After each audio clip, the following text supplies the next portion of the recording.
Now, if you're going to hold on to it, if it's going to be a legacy property, you're buying it a 9 cap, you're going to hold on to it for 40 years, 50 years, and you're just going to let that cash flow ride, then cap rate makes a lot of sense. Then buying for yield makes a lot of sense. But if you're a typical value add investor like I am, we're buying, we're adding value, and we're going to sell it 5 to maybe at the most 10 years down the road. Looking at that cap rate is actually a lot of times better to buy at a low cap rate versus a high cap rate market. Hello and welcome to Pillars of Wealth Creation, where we talk about creating financial success with a special focus on business and real estate. I'm your host, Todd Dexheimer. Now, let's get to it. Hey, before we get started, I just want to talk about a few things. First of all, I appreciate everybody listening. So go on to iTunes, Stitcher, wherever you are, and make sure you subscribe to the show. I'd love to have everybody subscribing to the show. Second of all, if you are a listener, you heard our show, I'd love to get a rating review from you. So you can go on to iTunes. That's the best place to do it. I know you might be listening somewhere else, but iTunes is what's going to help us out the most. You can go into iTunes and give us a rating and review. And of course, 5 stars would be what we would appreciate. Give us a rating and review. That's going to really help our show out. So that's what I ask of you as a listener. If you can do that, that'd be fantastic. And then share, of course, share this out on, social media and whatever you want to do to help that would be great. Now, what I want to be able to do for you is I want you to join our Facebook page, and I want to learn about who you are, what you've got going on in business, what's exciting right now, what you're working on and or maybe struggling with, and then what kind of advice, what kind of things should we be talking about on this show to help you accelerate your business, to help you make it to that next level. So go on our Facebook page, Pillars of Wealth Facebook page, and just give us some feedback, or give us some feedback about you. I want to know what you've got going on, and I want to know what kind of questions you might have. Maybe I can't answer them. Maybe I can, but we can find somebody as a guest on the show to help us answer those. And then also, if you've got any recommendations of guests too, I'd love to have them on the show as well. With that, I've been doing some coaching as well, and I've been having a lot of fun coaching, and I want to take on a few more clients, not a ton, but a few more clients. And so if you do have interest, or somebody that has interest in getting a coach mentor, I would love to just have a discovery call, see if it's right for you. It might not be, but it could be. And so that's what I'd love to do. And I didn't believe, honestly, in getting a coach until personally I had one and saw the results that have happened with it. And it's, we go through thinking that we can do everything on our own, but sometimes it just takes that extra push for us to be able to get to that next level. The last thing I want to mention is John Stiles. He's on our show every single week, and he is a licensed real estate agent. So if you are looking in the state of Minnesota, John can help you out. So, if that's the case, make sure you connect with John Stiles if you're looking for real estate, and he can really help you get to that next level as well. Get some investment properties or sell your investment property. Welcome back, everyone, to another edition of Hump Day Hustle, the show where we focus on business and real estate as our core pillars of wealth creation. My name is John Stiles with Bridge Realty, and I'm excited for another great episode. Today, we're going to be talking about choosing your real estate market. It's something we've covered in the past, but we're going to just dive deeper into it a little bit more today. And with that, here is our host, Todd Dexheimer. Todd, how you doing today? I'm doing fantastic, John. That's great. Anything new in your business this week? Yeah, nothing crazy new. I'm still working on this deal, just redlining PSA and getting everything done. It looks like it's going to happen. So excited to have a new asset under management soon. Of course, it's never under management until you actually close on the deal. So we do have a long ways to go there. We're still going to have to, do the money raise. We got to finish the due diligence, and then we have to actually, get the financing and close on the property. And then, of course, then it's the hard work, right? Then it's executing the business plan from there. So Right. it's the grind up to closing, and then the grind really becomes a grind thereafter, because you've got a lot of investors that are expecting the performance that your business plan said you'd be able to perform at, and that's what they want to see. They don't want to see obviously the opposite. So yeah, I'm excited for that, and that's kind of been my main focus, other than trying to make sure all the tax stuff is done. And we talked about taxes last week, but make sure all the tax stuff is done, and our books are in line, and our finances are right. I had a lot of fun this week. It was Tuesday, which we just got done with the big snowstorm on Tuesday. The snowstorm ended it was still kind of snowing, but pretty much ended a few hours before, and went and spoke at a apartment investor meeting, and spoke about how to scale your business. So was able to relate a lot of my experiences in scaling from doing having no units, obviously, and then to some single families, and then now into multifamily. And then also talked a little bit about raising private capital and what that means, and how do you do it successfully, and what are the precautions you need to take, and obviously dealing with investors and so on. So that was a lot of fun as well. But other than that, that's it, man. Sounds like you're staying busy. Kind of trying to. Very good. Well, I'm continuing on with a lot of the daily grind. Today I did go to a real estate conference. It was called the Property Redevelopment and Repositioning Summit. That's put on, you've mentioned this organization before, the Real Estate Journal. And they're putting on a lot of different events throughout the year here. It So seems like they've ramped it up this year. I don't remember there being nearly as much last year, especially the year prior to that. I don't remember there being half what they have this year. yeah, I think this was the first annual of this particular one. Sure.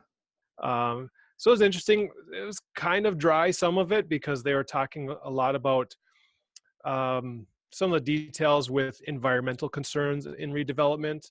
Yeah. Which is important, but yeah, you're right. Probably kind of a little bit boring. Yeah, but it was interesting still, and Sure. they did come at it from an industrial point of view as well. Okay. Some of the vapor mitigation. On the residential side, we think about just radon, but I guess in the industrial side, there's a lot more to it than that, and so it's a bigger issue in redeveloping warehousing and manufacturing properties. And then they talked about historic tax credits and how you can get qualified for that, and how that can be helpful in order to finance your property. So. Okay. Yeah, a lot of good information. I mean, when you're dealing with environmental concerns, there is money for that, and a lot of potential to get some help. There's a lot of concern about the environment, and rightly so. So we want to make sure, as we're doing development or redevelopment, we're protecting that. And so, yeah, good stuff. I missed it. I was interested in going to it, but just a lot going on, and I kind of forgot about the whole event anyway. And I don't think I would have probably been able to make it either way. So, yeah, you can only do so much. yeah. I guess one interesting statistic, they said that in the next 5 years, we're going to lose half of our malls that we have in the country. And so there's a lot of talk about what to do with all that retail space, and then also all the parking that goes along with it. So that's an interesting thing to watch over the next several years. So there's some potential opportunity there too for real estate investors that want to repurpose a mall into potentially several different things. I mean, when you look at the Brookdale Mall, in Brooklyn Center. That was repurposed. They kept a portion of it. They kept the Sears, which is now gone. But then they also ripped everything else down. I think a Walmart went in place and some little shops and restaurants. And they kind of opened that whole design up and changed it. I can see a good use for shopping centers to be, a lot of it's going to be torn down, I think. Sometimes you can, reuse it and put different kind of businesses in it, but some of them are, those malls are so huge that you've got just so much unneeded space where it just doesn't make any sense to keep the building or majority of the building. So I could see a lot of that turning into multi-housing. I could see it turning into hotel space, into convention space, into probably some government space, depending on where it's located. And then into some more of that, the boutique, the specialty retail, or the big box store like the Walmart type retail, where Walmart doesn't want to be in a mall, but the mall is typically in a good location where they would want to be there. They just don't want to be in the mall. So yeah, it'd be interesting to see what happens if truly 50% of malls are going to go out of business. I wonder what will happen to the Mall of America. I mean, that's a huge mall. People come from all over the place. I think the Twin Cities will probably try to protect that mall as much as they can, because it does bring in quite a bit of business into the Twin Cities, and people coming from all over them. And when you go to the Mall of America, you hear all kinds of different languages going on there. So people are coming from all over the world, and people are coming out. You hear all kinds of different accents. People are coming from all over the country. So I would say that one's maybe safe, but yeah. Well, I would agree. I think the Mall of America is a unique one. It's more of a destination, and yeah, and they've done a good job, I think, over there too, because there are hotels surrounding it. There are hotels in the Mall of America or connected to it, and then there's a lot of entertainment within the mall itself. There's restaurants. I think they've got a movie theater. They've got the whole. It used to be Camp Snoopy. Now it's something else. What is it? Nickelodeon Universe. And so, you go there and it's an experience. I mean, it's not just shopping, but it's still about the shopping. So as these retail companies struggle, as the internet continues to, disturb that market, it'll be interesting to see, what they do with some of those retail spaces that they're having a harder time filling. They got to keep the profit going. So if they can't fill the spaces, or they have to charge less than what's going to make them money, that's not going to keep the lights on. That's the biggest probably concern, is what are they going to do with maybe some of those retail spaces that just can't make it, or maybe it's just a desirable enough where it'll just keep on turning into new retail spaces that people want to try to make happen. So. Yeah, I think I heard that they've got a new water park planned for probably one of the largest indoor water parks in the country, or something like that, for attached to the Mall of America. Attached to the mall, okay. Or right in that space somewhere. Because they have a big one right next to it, I believe. So, right. Anyways, let's move on from the Mall of America. If anybody wants to go there, we can help you out. I know nothing about it, actually. Choosing a market. Yeah. So today we're going to talk about choosing a market, and one of the reasons why I want to talk about that is because I've been doing a decent amount of coaching lately, and I was just on a few coaching calls this week, and we're going through kind of the beginning steps, and a lot of the questions, same questions, have been coming up, and one of those questions is, how do I choose a market? My market's really hot, and I want to go to a different market. And a lot of people say the same thing. My market's hot and I want to go to a different market. Well, if everybody's market's hot, whose is not hot? And so there's concern when you say that, and we want to validate that that's actually true. So one thing I want to talk about first is validating it. Should you really go to a different market? So we've got to look at what kind of fundamentals do you need to see in a market And does your market meet those fundamentals? If the answer is yes, then maybe you should think twice about going to a different market, or at least be very active in your own market trying to find deals. Okay. So I personally have chosen to not invest in my own market. And I shouldn't say that I've chosen not to invest, because I still look at properties, I look at deals, I aggressively am wanting to find a property here. I talk to brokers all the time, and I look at all the offerings that are coming out, and so I'm still aggressively looking in this market, and I make offers. So I haven't written my own market off, but there are a few reasons why I'm cautious about my market and why I did choose to go outside of my market. And that's kind of what I want to start with first. When I look at a market, it's got to have a couple factors. It's got to have good job growth, good employment growth. Twin Cities has both.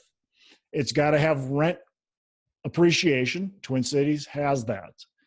It has to have a government that is supportive to bringing in businesses and expanding the city and really, being proactive. It has that, kind of, but it has that.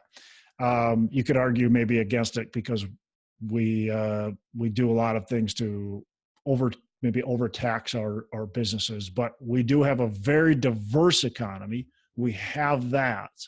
So we've got a lot of good things going for us. The couple things that are difficult about this market and why I'm a little apprehensive about this market, the main thing that I'm a little apprehensive about is that our rent affordability, I would say, is just not there. We're overcharging our tenants. And the reason being is because it's been so competitive here. I mean, we have been one of the top markets in the nation as far as vacancy rates. We have the lowest vacancy rates in the nation. We've had that for years. I think we're falling out of the number one spot now, but we're still in the top 5. And so we're able to charge our tenants a lot of money. And when I have a property that comes up for rent, it goes right away typically, and it goes for a lot more than what it was previously renting for. I mean, we just put a property on the market that was leasing, and this is in the dead of winter, the worst time to rent. Guarantee if this was in the summer, we would have gotten even more. But we put a property on the market that was renting for $1,200, and now we got $1,400. And we charged $1,200 a year and a half ago. So only in a year and a half, we're now able to raise it to $1,400, which I guarantee, again, if this was summer, I would have been able to charge between $1,500 and $1,600. So our market, as far as rent affordability, is struggling. I would say I like markets that are in that 20 range. 20% of income goes to rent. Minneapolis is in the mid 30s range. So around, I can't remember the last statistic I saw. I think it was 36%, but I might be wrong. I should have tried to pull it up. Of income goes towards rent. So it's higher than I would like to see. So that's the one thing that I'm very cautious about when I look at the Twin Cities, is saying, what kind of rent growth are we going to continue to see? We've got to see income growth, in my opinion, before we see a lot more rent growth, at least sustainable rent growth. The other thing that I see, go ahead, John. Yeah, before you go on, 2 things. One is I can attest to that with my own rental properties. I know I just rented one out for a February 1st move-in date, which again, as you said, terrible time to be trying to rent out a property in Minnesota where we've got now 2 feet of snow on the ground or whatever. Yeah, we just got 2 feet of snow in the last week and a half. Right. And 30 below temperatures. So within maybe a week of advertising and showing it, I had interested people and I had a approved applicant, and they're paying Now $1,295 for a unit that I used to get like $1,100 for. Yeah. So like a $200 increase. Yeah. So, And you didn't do anything to that property, or very little, right? I well, mean, I did you? did. Oh, you did. Okay. I mean, so I updated some things, Okay. but overall, yeah, it wasn't a huge value add. It was just, routine, getting things looking good again. So So was it just a regular turn, or did you, do new countertops, cabinets, tile, anything like that? it was like a low grade renovation, new Okay. flooring in the kitchen and bathroom, and new countertops. Okay. Uh, so just a couple of things. Yeah, which you should expect a rent bump if you do that, but a $200 rent bump for something small like that is really good. In my case, a $200 rent bump in my property, I did nothing. Nothing. We replaced the carpet in the basement, but it needed to be replaced because it was peed on by the tenant's dog. So that was it. I mean, we did nothing. Yeah. Other than Well, then that. a question I've got. So you talked about affordability, and in the Twin Cities, we're somewhere in the 30% somewhere range. Yeah. Do you know what that's been historically? Have we always been at that percentage, or Right. is this? And that is a good question to ask, John. The answer is the Twin Cities, no, has not historically been in the 30s. We've been in the mid to upper 20s. We've never been the extremely affordable market, but we're now creeping up into where it's like, okay, what's going on? Why are we so unaffordable? So I think, like in the early part of the 2000s, all the way through, maybe 2013, we were in the upper 20s as far as affordability. So if we were at that, and you're kind of at historical levels, that's okay. So that's definitely something to look at, is historically where are you based on, the previous data, because just because the tenants are paying 35% of the income doesn't mean that they're going to stop paying that when a recession happens, when that's what they've always been paying. But when it's been a big change, I think that's where it's a little more concerning. So the last part of why I've struggled investing in the Twin Cities is the deal flow. We've had very low inventory, and now our inventory is being bought up by people from out of state, from people from all over that see our prices, and our apartments are going for, let's call it 115,000 a unit, where their prices are at 250,000 a unit, and they're going, wow, we got a great deal here. Plus, the fundamentals are fantastic for the most part, other than, I would say, the affordability portion. And most people don't look at affordability as being a factor. They just don't care about it. I very rarely hear people mentioning that. And I think it's extremely important as we're coming up on potential recession in the near future. So yeah, we have very little inventory. That inventory is being picked from people that are paying way, way more than what I can conceive of paying. And so it's hard to find deals here. So that leads us to, okay, is it right to go to another market? And those are the questions. So as you're looking at a market and you're looking at, should I go out of state or should I stay in state? The answer is you should stay in state if you can, right? If you can. So stay in state, really look at your market, really make sure that you're making a good decision. The other thing is, I would say, is always stay active in your market. Always make sure you're building those relationships. I want to know the brokers. I want them to know me. Doing a presentation like I did on Tuesday, even though they weren't there, just being present. I had a couple brokers that reached out to me. Hey, saw you're speaking at that event. Great. That's awesome. One person said they'd like to be there. They didn't show up, but we had a big snowstorm. So either way, you're being present in the market. They're knowing your name. They're knowing you're a serious buyer. And that's important. So whether you buy a deal or not, you're part of the market. You're always keeping your pulse on the market. I think that's really important because buying locally, in my opinion, is the best strategy if you have a market that has good fundamentals. Now, what happens if I live in a market that has terrible fundamentals? What happens if I live in a market that's really small? Should I invest there? Well, the answer might be then no, right? If we're losing population, if it's really high crime, maybe the whole MSA, the city and all the suburbs, maybe there's not even suburbs. Maybe it's 80,000 people or 40,000 people or even smaller. Should I invest there? The answer then might be no, right? So maybe you never want to look in your backyard because of the city. If you're living in a city that has 40,000 people in population and it's losing population, well, I would say, yeah, don't even think about investing there unless you can get a deal for free or very, very cheap, so then look out of state. So anyways, look first in your backyard, build those relationships in your backyard. Don't turn your back on your backyard, and then you can look out of state.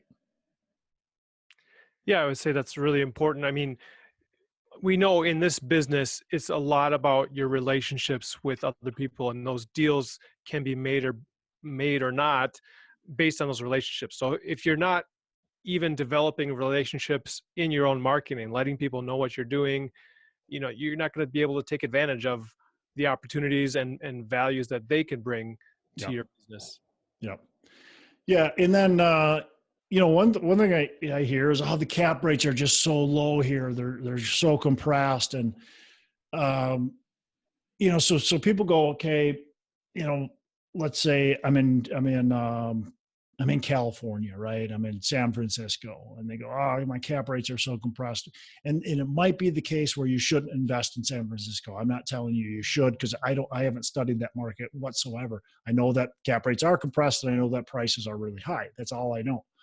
But just by saying that and then going, the cap rates, I can only get a B-class property for a let's call it a 4 cap. I don't know if that's true or not, but a 4 cap, and that's terrible. Well, but is it terrible? Because what if your cap rates compressed from? If they compressed from a 4.5 down to a 4, is that really terrible? Because they're going to bounce back up to a 4.5.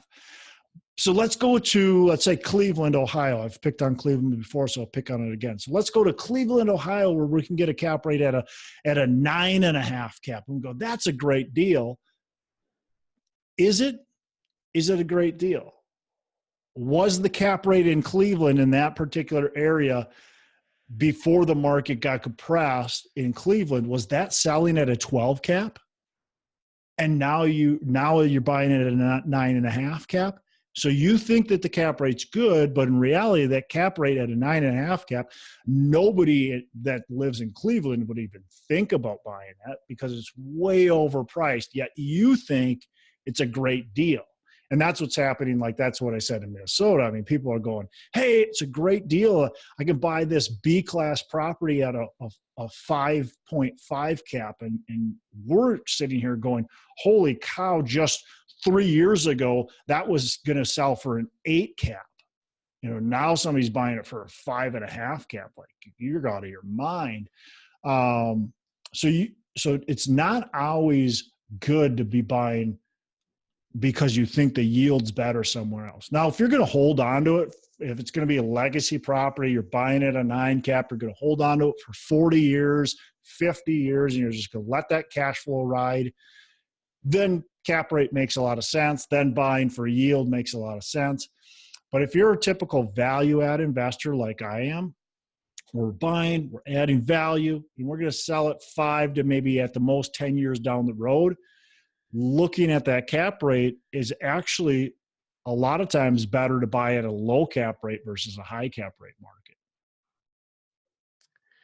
Yeah, the cap rates, they're changing, and that's only one of the metrics to be watching. So if that's your only, that seems to be the main thing that's talked about. Well, what's your cap rate?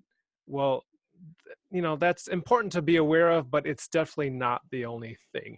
Yeah, well, and what I say about that too is when we go, cap rates are so compressed and prices are so high here, and I go, okay, well, let's just look back at historicals. Again, San Francisco, if it's selling at a 4 cap, and it used to sell at a 4.5 cap, yeah, cap rates got compressed, but not that much. Same thing if it was selling, maybe it was selling at a 5 cap. So you go that, but here's the other thing, okay? Like, what if we revert back to that 5 cap? Okay, so we plan our exit on that 5 cap. Now, what happens if I got a 5 cap property and I can raise the net operating income by $100,000? I just raised my value of my property by $2 million. Okay, so if I've got a 10 cap property and I do the same thing, raise the NOI exact same amount by $100,000, I gained $1 million worth of value. Both good, but I like $2 million better than $1 million. I don't know about you. So when we look at cap rate, we got to be careful to really consider the whole picture. Like you said, is you got to look at the whole thing. Also, when we look at cap rate, I mean, typically a 5 cap property, not always, but our rents are going to be higher, right? So maybe our rents are in San Francisco are at $3,000 for that unit, and in Cleveland they're at $500. Well, guess what? If Cleveland goes up by 2%, $500 turns into $510. If San Francisco goes up $3,000, turns into $3,600. Am I right? I don't do math in my head. Maybe I'm wrong, but either way, it turns into a lot more. So, look at, sorry, not $3,060, $3,060. So, but big difference, right? So $3,060, that I gained 50 extra dollars, right? Just because my rents are already higher at a higher point, still raised by 2%, but I gained an extra $50. Well, guess what that does to your NOI when you multiply that by 100 units? Mm-hmm. Now again, 50 times 100. So it's a big difference. All right, where are we at, John? Where should I go with this? So we want to make sure the market has great fundamentals. We want to make sure we're looking at more than just the cap rate. We want to make sure we're looking at all the different metrics. Yeah. And that I think you touched on this, but that it's in a location that has growth potential. Right. You briefly mentioned if the population is declining, that's maybe not a good play. Right. And there might be some other factors where if you have a inside scoop on something, but generally, if there's increased population projected, then you can hope and plan that you're going to have an increased demand for your product, the apartment. So yeah. So I want to talk now about identifying that market. You decided your market's not the place to be, and you want to go to that next market. There's a couple of things to think about before we even think about the actual market itself and the fundamentals in the market. Think about a couple things. Do you want to go to that market? Does it even make sense for you to go there? Are you just going there because of because you feel like you have to? Also, can you get there easily without it being a pain in the butt? Right? So do I have to jump on 2 flights just to get there? And is it going to take me 6 hours and cost me $800 every time I want to go there? Well, guess what? You're not going to want to go there very much if it's costing you $800 or $1,000 to get there, and it's taking you 6 hours or more, right? So can you drive there in less than, I'd say, for me, less than 4 hours? Or can I get there in less than 4 hours? And that means leaving my house and getting all the way there and out of the airport in 4 hours. So basically, can I get a direct flight? That's for me. Now you might be different as you're listening. You might say, well, I'm okay with, with it taking a little longer than that. But for me, I want to be able to get there for under $400. I want to be able to get a direct flight, at the very most one stop. And I want flights to be, I want there to be a lot of options for my flights. Can you talk about or elaborate on why is it important for you as the investor to go to see your properties? Well, yeah, I think you're putting, for me, I'm putting other people's money into it. I think it's extremely important that I know what's going on. It's a lot easier to meet with the property manager at the property. You want to see what's going on. And there's a lot of stuff we can do online now. We can get pictures, we can get videos, all that kind of stuff, but nothing beats actually being there. And then the other thing is you've got to build relationships. There's no other way to build relationships, really good relationships, without actually being there. And then, of course, due diligence. You need to go through those units, and yeah, sure, can you pay somebody? But for me, that's not comforting to just pay somebody to go through the units and me not to actually be there and physically see it. So that's my personality, that I need to be there. I need to build relationships. I need to be able to see the property. I need to be able to feel the neighborhood and understand what's going on in the neighborhood, all that kind of stuff. Computers are great. We can really do a lot, and we can curb, and phones and stuff. We can curb how many times we need to go there. But I think being there is extremely important. So yeah, do you want to be there? Does it make sense for you to go? What's it going to do to your family life? All that kind of stuff is what you got to look at when you go, should I invest out of state? Yep. Yeah. As much as we'd like, I'm very a trusting person. As much as we'd like to think the best of people, there are dishonest people out there. And I've heard stories of, business partnerships going wrong. And then you have to go out to the property, and turns out the contractor was taking pictures of another property for the work they didn't do. So yeah, yeah, all kinds of stuff happens in this industry, in every industry. And you need to be able to have boots on the ground. You do need to have people you trust that are at the property, but being able to have boots on the ground is extremely important. And that's another valuable thing about investing in your own backyard, is that you're very close to your property, so you can have boots on the ground a lot easier. It's just a lot easier to maintain everything. If you want to manage yourself, I wouldn't say being at the property every day, self-managing. I guess that's up to you, but even just running your own management company, it's a lot easier to do if it's in your own backyard. It's a lot easier to hire people and understand if they're doing their jobs and all that kind of stuff. Yep, definitely. So what do we look at now that we said, yeah, I can get there, it's affordable, that market is a place that I don't mind going to? What do we look at? Okay. So for me, we look at job creation. What are the jobs that are happening? Do we have job growth happening? Or do we have new companies coming in? What's the employment data saying?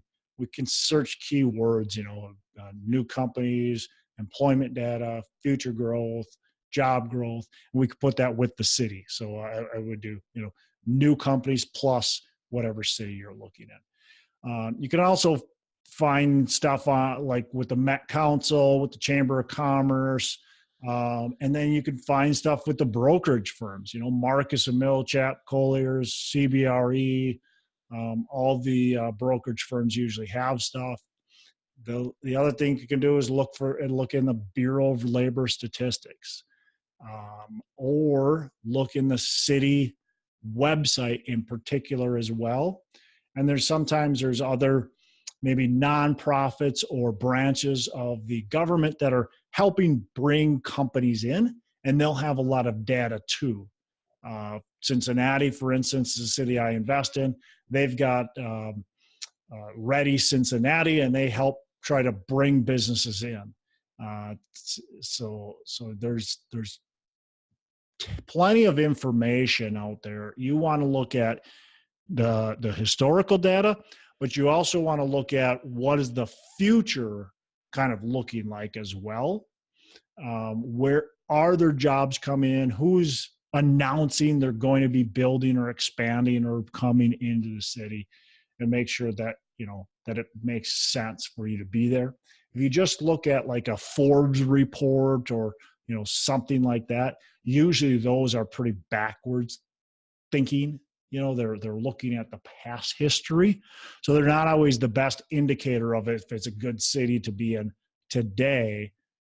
Just tell you if it's a good city to be in yesterday. Yeah. So how much time do you typically put into researching a market before you go into it?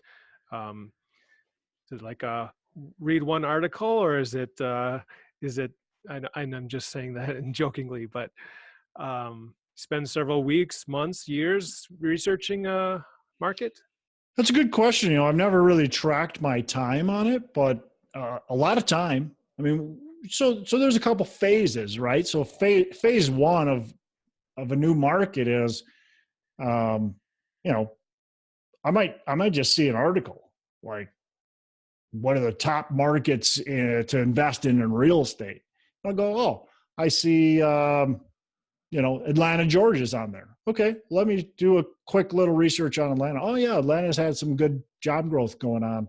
That sounds great. Now, kind of, okay, what's population growth? Oh yeah, population growth is good. And I can kind of start digging into it. And then I can go, okay, maybe I don't like Atlanta because of this, or maybe I do like it because of this, and then really dig in deep. So a lot of times it's like phase one, is it a market I'd even like consider? Phase two, all right, let's dig in a little farther. Phase three, all right, this is a market to really see with potential. Let's really dig in and let's do as much research as possible. And then eventually phase four is going to that market, boots on the ground, and really, really making sure we understand the intricacies of the city as much as we possibly can.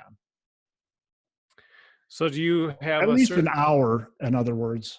You have a certain number of markets within each of those phases that consistently, kind of like a pipeline, where there's a bunch going in, but then they get weeded out? For me, I would say, yeah, I'm always constantly looking kind of at markets on a high level, but you also have to be looking at the markets you're currently investing in. So I'm always doing that as well. So I'm always looking at the job creation. I'm looking for, new companies that are saying they're leaving or coming in, and what's the population doing, all that kind of stuff. So I'm doing a lot of data research on the current markets. And then, yeah, I'm always kind of doing at least some, kind of preliminary poking around at other markets. It's easy to get distracted if you're just focusing on that all the time. So I try not to do that. But I don't know, at any one time, I'm always looking at a few markets, just poking around and seeing if they've got potential. Yeah, it can definitely be a time consuming thing. I know even for knowing our own market, you got to dedicate some time to reading the articles and learning what's going on.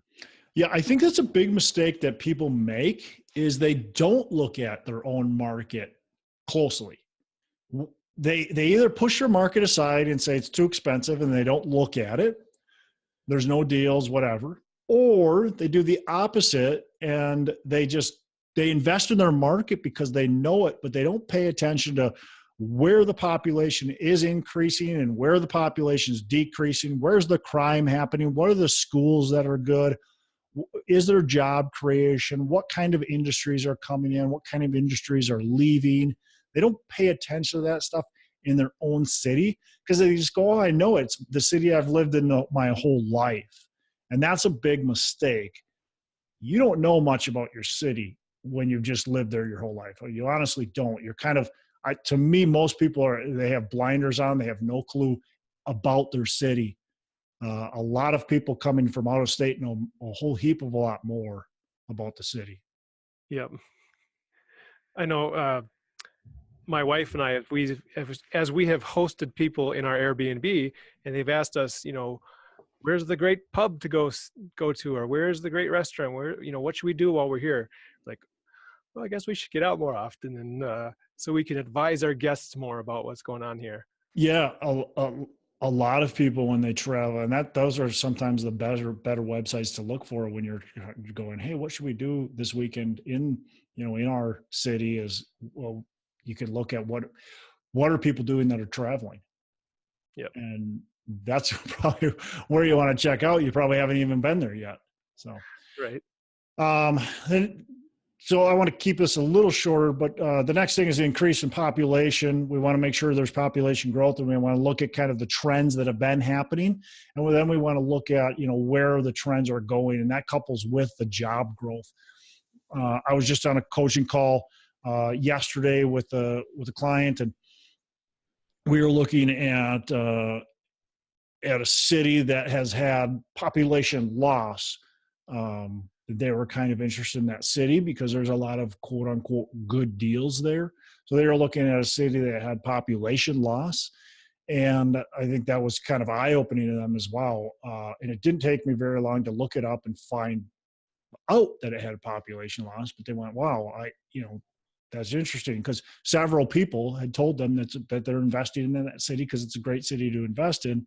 When you look at it, you go, okay, but why is it a good city to invest in? They're losing, I think last year or last decade, they lost about 5% of their population in the last decade. That's a 0.5% a year. That's a pretty good rate. Now, is there opportunity in that city? Potentially it's in some of the suburbs. So not always does population play into it. We also want to look at, okay, what's the whole factor? Or is the population growth ending up in the suburbs and the cities losing population too? So that was one thing I advised them. I said, okay, well, now we need to find out, why are these investors investing there? Are they investing in the city proper? Or are they investing in, maybe the path of progress, which is going away from the city? And if that's the case, then we need to start looking at that. Right.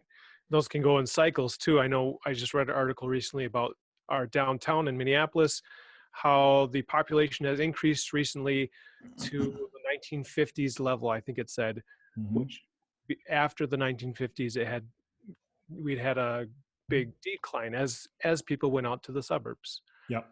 So. Yeah, Minneapolis used to have a population, I believe, close to 500,000, and it went down into the mid 300,000s there for a little while, and now it's back up and somewhere in the 400,000s, but it's approaching. It's getting much closer to where it once was. So it's having a resurgence.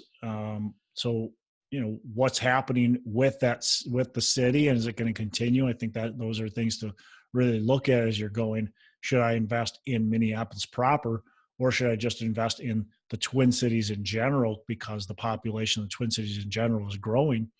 But again, we want to look at specifically where the property is that we're looking at, and is there growth there, or is there decline? Because if you just in 1970, if you just said, oh, I'm going to invest in Minneapolis area, well, the Minneapolis area, the Twin Cities, was growing in population in the 1970s.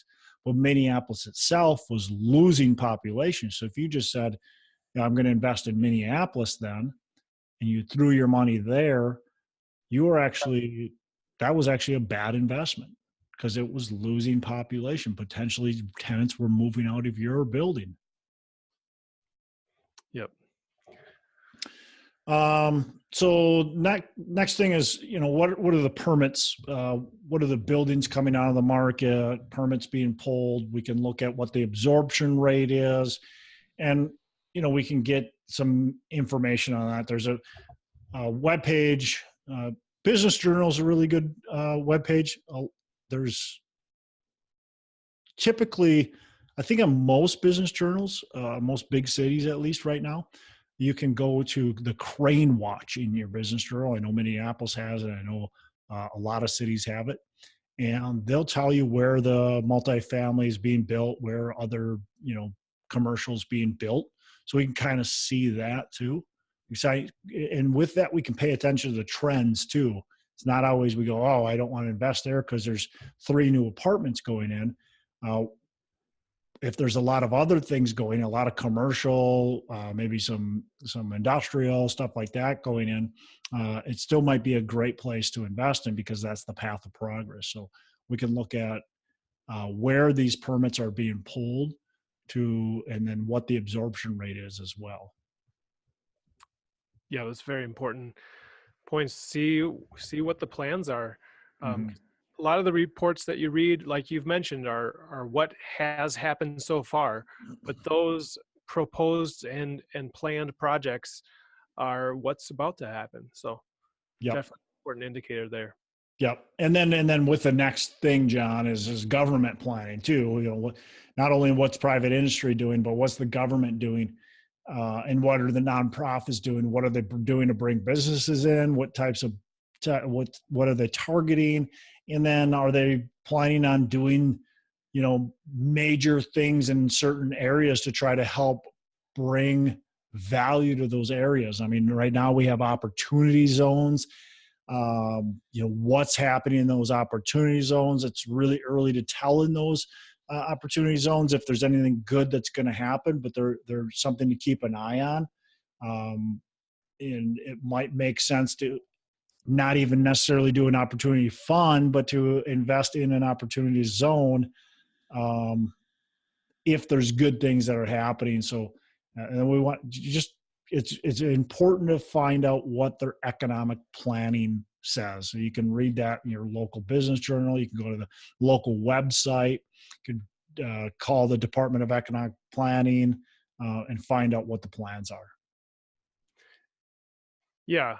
And I know that in Minneapolis, you know, we've just had a recent plan proposed for 2040. There's a lot of debate about that, but definitely plans in place. So interesting to watch that discussion there.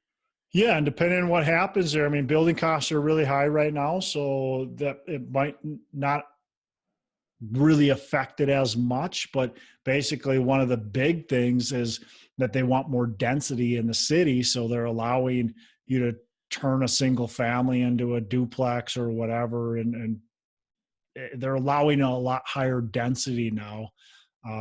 I had a 4-unit building in the city that could now be easily turned into a 6-unit building. I sold it, but that could easily be turned into a 6-unit building.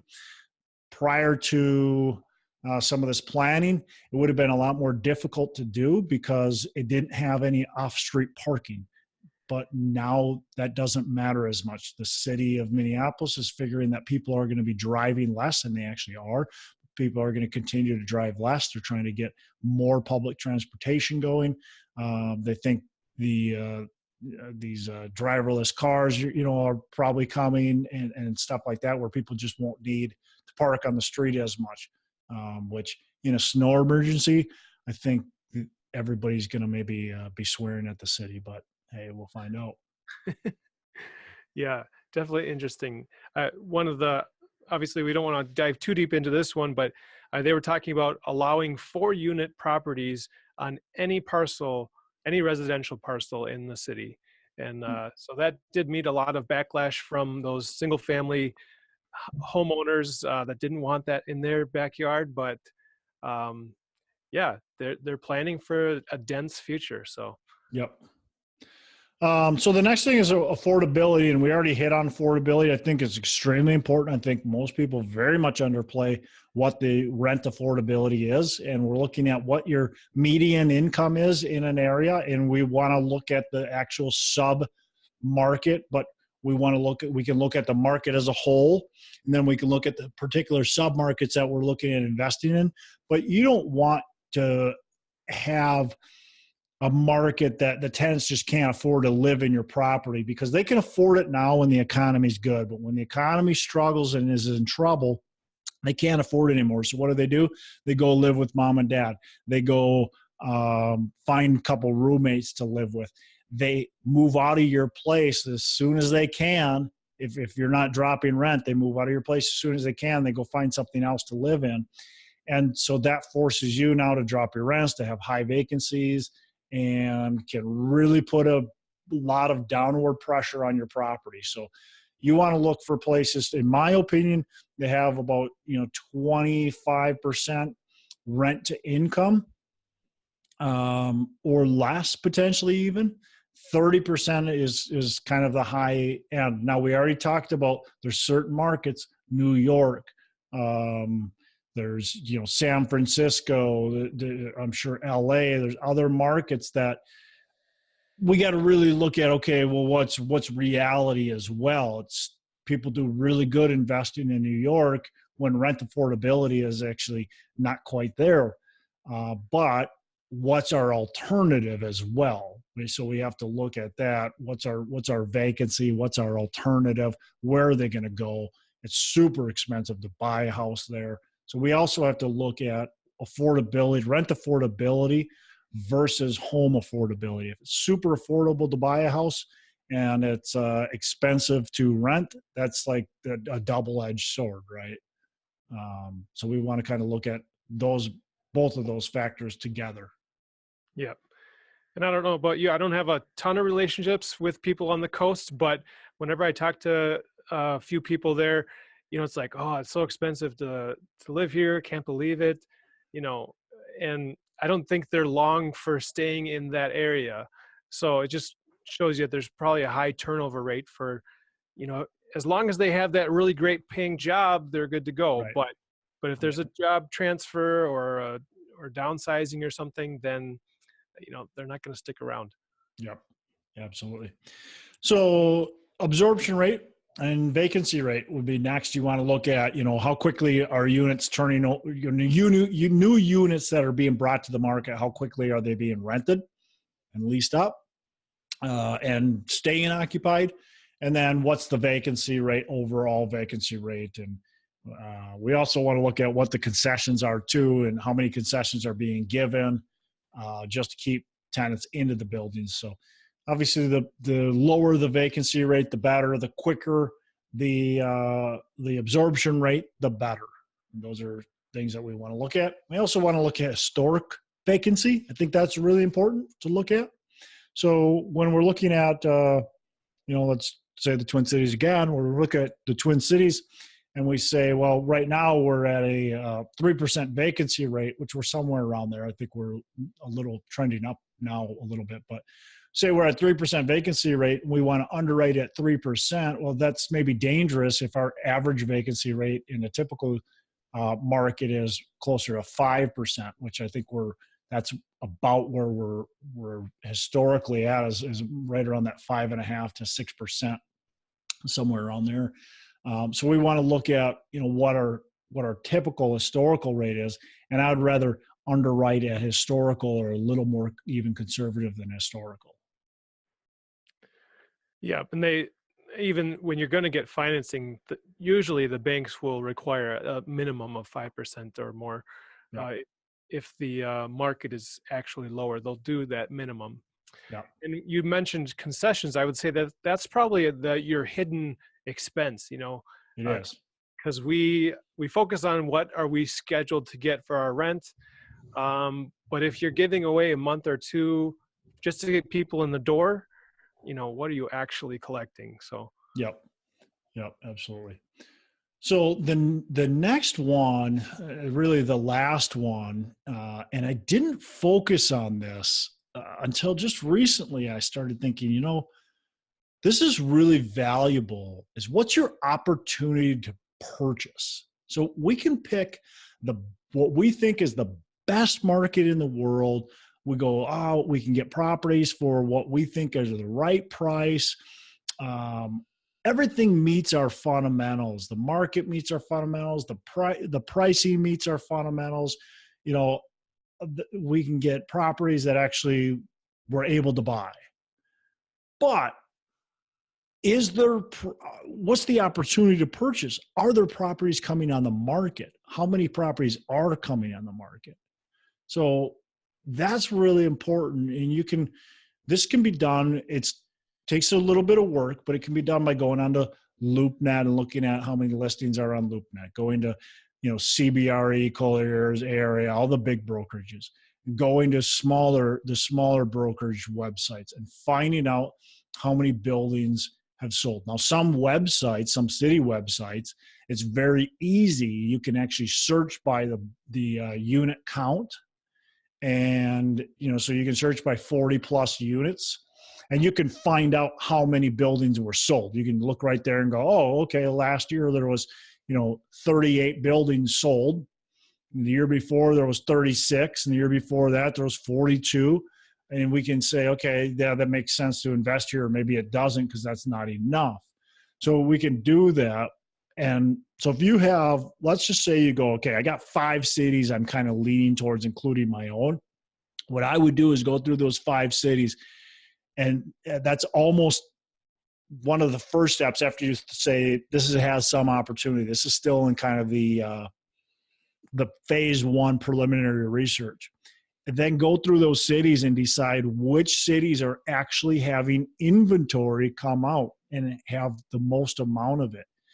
And you want to choose the cities that have the highest amount of opportunity for you to purchase, because it takes a while to get a property. You're going to have to write plenty of offers. And if you only have 5 properties to write offers on, guess what? You're going to have a tough time buying 4 properties this year. Yep. That says a lot. And I don't want to talk bad about my market, being that I'm a broker or an agent here. But yeah, there's not a lot available. That's been one of the issues with my investors lately, is just there's nothing to opportunity to purchase. Yeah. So John, your job as a realtor is to go out and tell these sellers, look, it's time to sell. You've got tons of buyers waiting on the sidelines, wanting to buy your property. Sell it now before the market changes. Mm-hmm. Yep. So, what's that? We just need them to listen. Yeah, you need them to listen. Yeah, a lot of people are apprehensive to sell because, hey, things are good. It's hard to buck the trend. It's honestly, it's very hard to buck trends. When the trend does change, then they are kicking themselves for not selling, or they maybe rush in to sell and they take a lot more or a lot less profit than they otherwise would have. And that's typically what happens. People go, oh man, I should have sold. I'm going to sell now before the market crashes. And it's already on its way down. They lost, 10% already in value. They should have sold, but it's too late now. So. Well, in our current situation with the competitive nature, I know just a quick story from the conference I went to this morning. Somebody mentioned that they bought this large building. It was a different asset class. It was office, I believe. But he mentioned he had a 7-day due diligence period before $5 million went hard. And he said it was crazy to try to do that, but that's what it took to get the deal done. So it shows the arc. That's wild. I mean, I think I've talked about on this show. There was a deal in the Twin Cities that a company or a group bought from out of state, and they had never seen the property. They only looked at the financials, but they put $3 million worth of earnest money hard day one without ever looking at the property. To me, that's crazy. Yeah. Good luck. I hope they do well, but I might be buying it from them in a few years. So that's all I got, man. I think it's just really important to consider your own market. And then as you look at different markets, you've got to really look at the whole picture of the market and what's going on. Yep. Well, and if you're listening to this episode and you're not familiar with all those different steps, it's probably worth listening to this again. Make sure you take notes, write it down, make your checklist so that you can really systematize this process when you're looking at different markets. Yep. And if they go to pillarsofwealthcreation.com, they can actually go on there and they'll find, I wrote a blog article on this, and they'll find the blog article with all this information on it. And it has some resources they can choose as well to get more information. So that's great. Okay. Well, once you've gotten through the blog article, be sure to go over to our Facebook page and comment on this episode. Let us know what your thoughts are. Which markets are you reviewing, and what are your thoughts about them, pros and cons about different markets today? We'd like to continue this conversation there, or you can go to our YouTube channel, Pillars of Wealth Creation. Again, we're on SoundCloud, we're on iTunes, and it'd be great to have your review and rating right there. Awesome, John. Appreciate you being part of it, and have a good rest of the day. Make every day Saturday, man.